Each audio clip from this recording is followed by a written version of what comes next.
জন্মের হওয়ার পরে খিচুনি আসছিল 10-12 দিন আসছিল। তো ওই সময় মানে কতক্ষণ পরে পরে খিচুনি উঠতো, কতক্ষণ পরে পরে খিচুনি উঠতো। খিচুনি এখন নাই, এখন আল্লাহ দিলে ভালো আছে। আসসালামু আলাইকুম, আমার নাম পারভিন আক্তার, সোনাইমুড়ি গোসকামতা থেকে আসছি। বাচ্চার নাম মেহরাজ হোসেন। ওর খিচুনি ছিল, এরপরে দাঁত কাটতো, জিহ্বায় কামড় পড়তো, অনেক সমস্যা ছিল।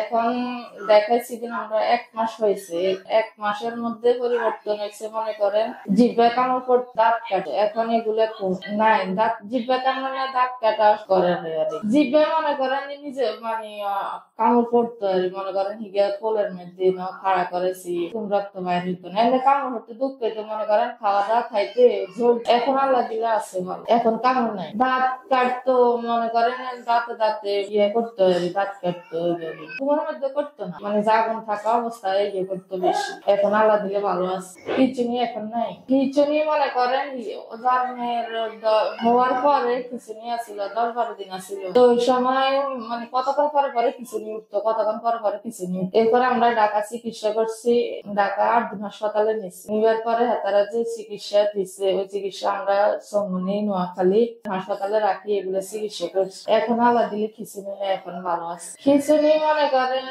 হাত পাড়ে ইয়ে করি এরকম হইতো, চেষ্টা গাই করে, মানে কথা বলার জন্য চেষ্টা করে, স্পষ্ট হয় না।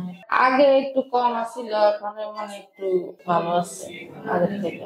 জন্মের পর থেকে খিচুনি ছিল, এরপর থেকে চিকিৎসা করাইছি, আল্লাহর রহমতে খিচুনি এখন নাই। দাঁড়াতে এমনি চেষ্টা করে, আবার হয়তো মানে দাঁড়া করাইলে খুশিও হয়, আবার মাঝে মধ্যে দাঁড়া করাইলে মানে আগাইতে চায়, সামনে হাঁটতে চায়। মনে করেন আমাদের মতো তো হাঁটতে পারে না। ঢাকা সেন্ট্রাল হাসপাতালে দেখাইছি আমরা, নিতে পারি না, মনে করেন ঢাকা আন্দোলন ছিল, এরপরে যাই আবার ওই সমস্যা গুলো আসছিল, বন্যা আসছিল, নিতে পারি না। আমরা কইছে 1 মাস পরে নিতে কইছে, 1 মাস পরে আমরা নিতে পারি না। এখানে ফেসবুকে দেখে আসছি।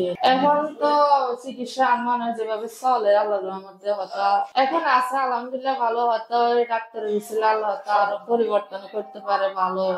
আল্লাহ সুস্থ হওয়ার পথে মনে করেন 1 মাস হয়েছে, 1 মাসে তো আর মানে এত 1 মাসে এতটুকু হয়েছে, পরিবর্তনও হয় নাই, ট্রিটমেন্টও চলে নাই। ঢাকাতে এখানে গেছে, অনেক টাকা গেছে। আমার বাচ্চা আলহামদুলিল্লাহ, আমার বাচ্চা ভালো আছে, আগের তুলনায় এখন তুলনামূলক ভাবে ভালো আছে আলহামদুলিল্লাহ। এখন আমাদের ছেলে সুস্থ আছে। ইমাম হোসেন স্যার আমাদেরকে দিকে আল্লাহ আমার ছেলেকে আল্লাহ সুস্থ করে দিতে পারে, আল্লাহর রহমতে মেরাজ ভালো হয়ে যেতে পারে। কাড়াটা বন্ধ হয়েছে একটু, আজ দীর্ঘের মধ্যে কামড় উঠবো। এই আসলে মনে করেন আমি তো কাজে যাই, কাজে তো আসলে আমি যদি মেয়েরাজ তো বললে হে খুশি হয়ে যায়, হে লাগে যে উঠে চলে যাইবো, আল্লাহকে চলে যাবো,